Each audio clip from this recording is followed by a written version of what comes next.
entire Zionist history, culture, Jewish identity is all contrived. It's synthetic, it's artificial.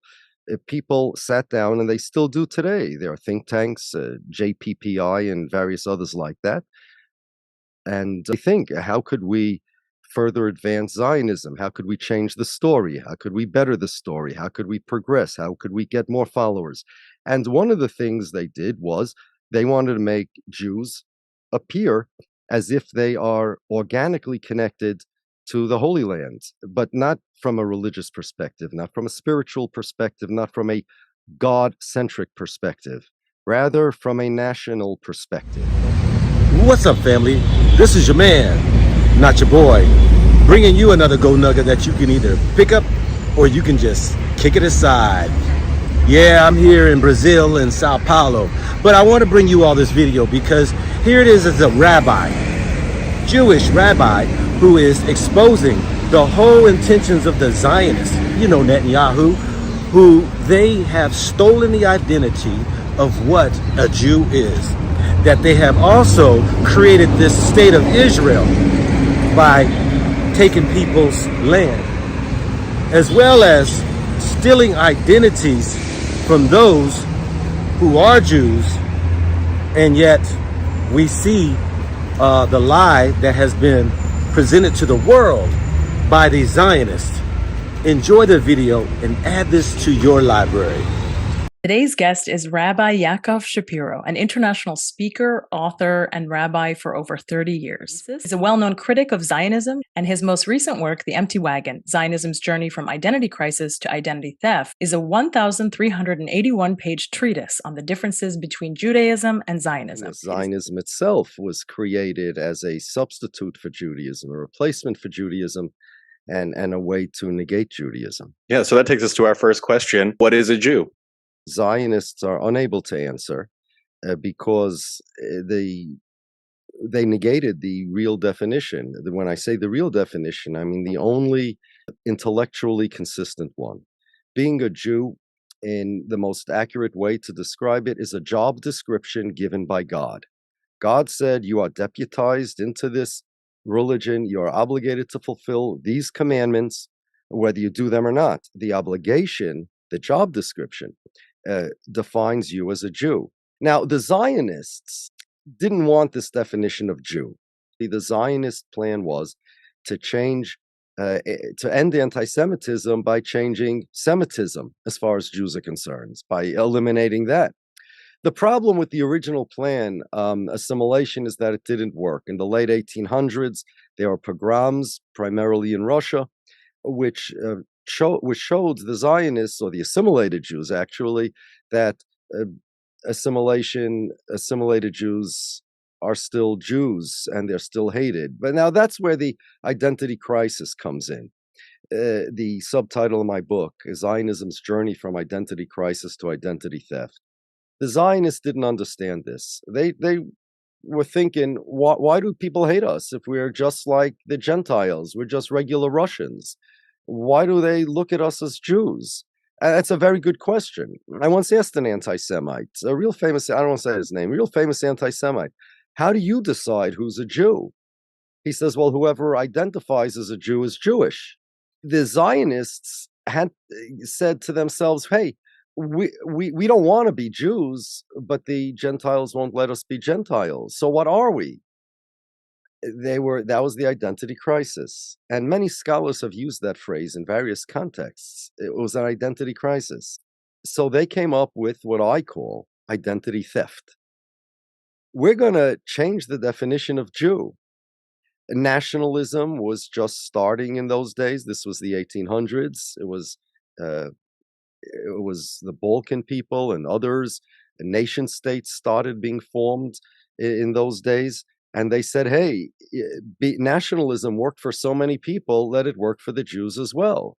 So we're going to change the definition of Jew to a nationality. Until the Zionists, nobody looked at the Jews as a nationality. The plan was to change the definition of a Jew to a nationality. And the idea was that once the Jews change their definition, the way they look at themselves, the world will change the way they look at the Jews as well. The Jews will also, by changing the way they look at themselves, change their personalities, change their ideology, change the way they act, the way they behave, and change their aspirations and their values. Whereas previously, Jews were, as the Bible describes it, Mamleches Kaihanim V'Goy Kodosh, which means a people who are enjoined by God to fulfill this religion.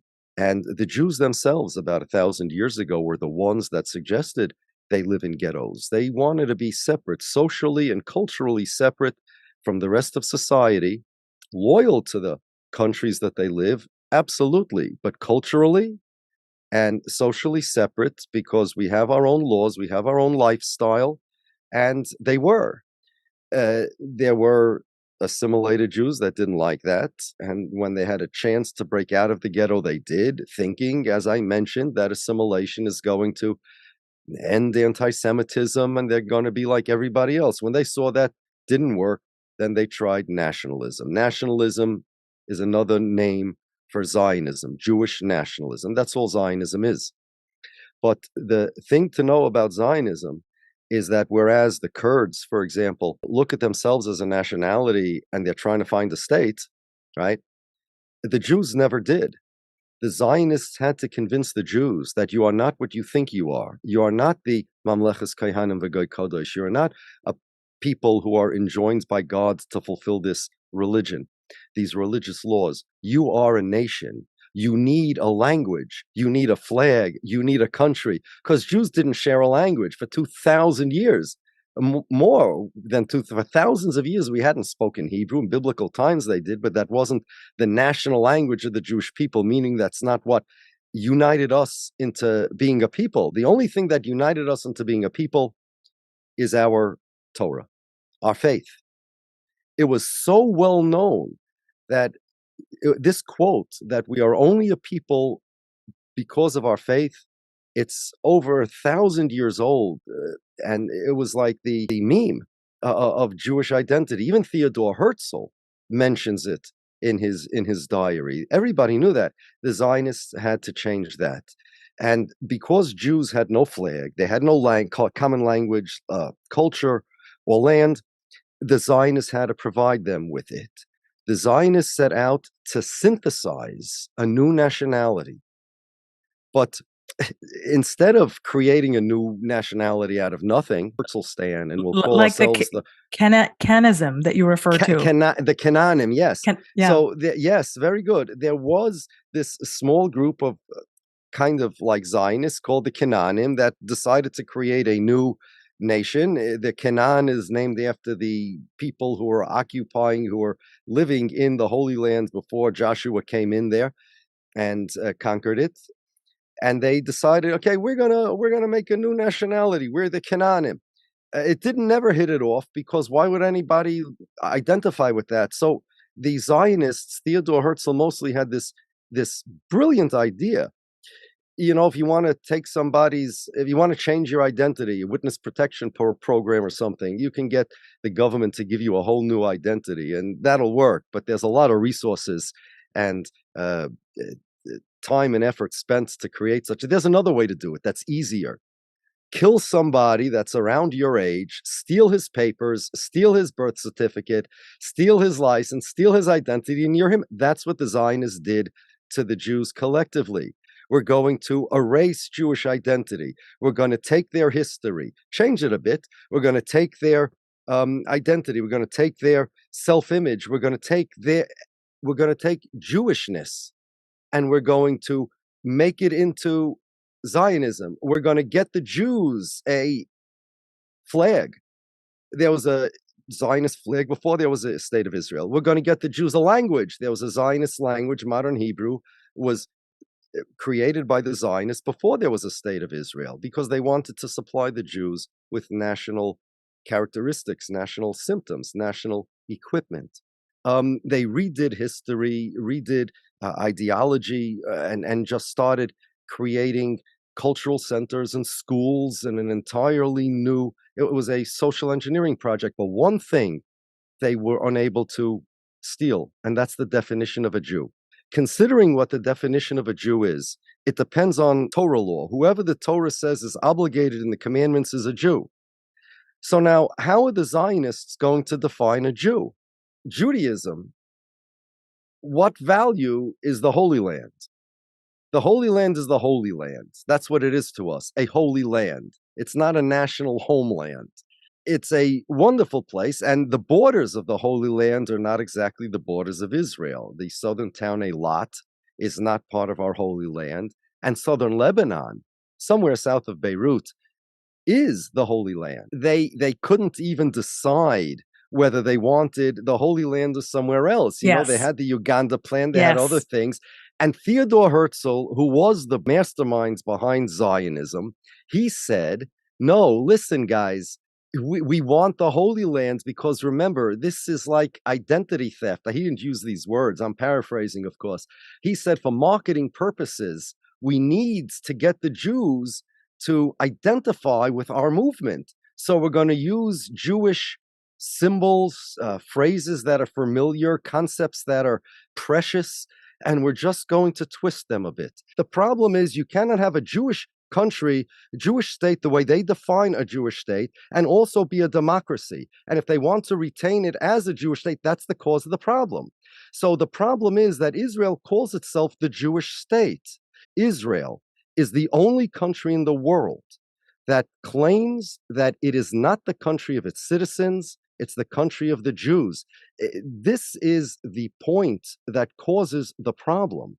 There is no country in the world that claims that it's the country of people who are not its citizens, never were its citizens, don't claim to be its citizens, don't plan on being its citizens. That means two things. Thing number one, if you live in Israel and you're not Jewish, although you may have civil rights to vote and things like that, Israel is not your country, meaning you do not have national self-determination rights in Israel. However, if you're somebody like me who lives outside of Israel, is not Israeli, I don't have a right to vote, I have no civil rights in Israel. Israel is my country. Netanyahu claims he's my prime minister. Israel claims to be my state. Israel is the only country like this, nowhere else. Jews should identify as Israelis, but Israel is the only such country, and that's the cause of the problem. You see, it's all this identity theft. It's a new thing, about 20 years old maybe, identity Zionism. Google it. I'd like to know what your position is on what the scripture actually says a Jewish person's connection or relationship has to be with that land. According to Judaism, the land is holy. It was the same Jerusalem and the same Holy Land when the Romans had it, when the Mamluks had it, when the British had it. The only thing that will affect its holiness is the behavior of people in the land. If people behave in a godlike manner, the land itself becomes holier. If people behave against God, then the land itself becomes less holy. It's a spiritually sensitive land. And Jews were there when we had King David, when we had prophets, when we had a much higher level of fulfillment of Judaism than we do today. And then came the idol worshippers, and God said, as it says in the Bible, if you worship idols, God is going to kick you out of the land. And in fact, Jews say that passage 3 times a day in our prayers. And God did that. And we went back once and we got kicked out again. It was because of our sins. Yes, the Romans were the rod of God's wrath at the 2,000 years ago, but this is our belief. My argument isn't with somebody that says, okay, we don't believe that. So, but my answer to him, you don't believe that, then why do you need what is the Holy Land anyway? Then what's a Jew? King David, again, in the Bible, Ruth was a Moabite. She converted. Her descendant is King David. There's no problem with converts. Convert if you want. It's not a race. It's not a ethnicity. It's a relationship with God. It's a being deputized into God's work. That's all being Jewish is. And this is precisely why they insist on drafting all ultra-Orthodox Jews. And now you know why we refuse to go. They will refuse to serve their country. Oh, no. The purpose of Israel's army is not merely to be a military. The purpose of Israel's army is to be a melting pot. It's a church of Zionism.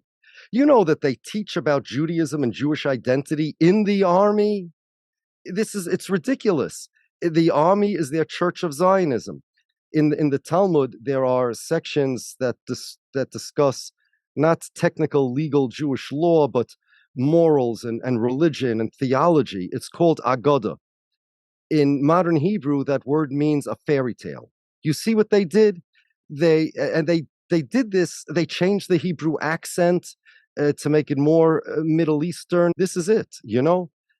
Zionism is anti-Semitic. Zionism is anti-Jewish. And the solution, we have to get rid of Zionism. Think about it, think about it, think about it, think about it, think about it, think about it.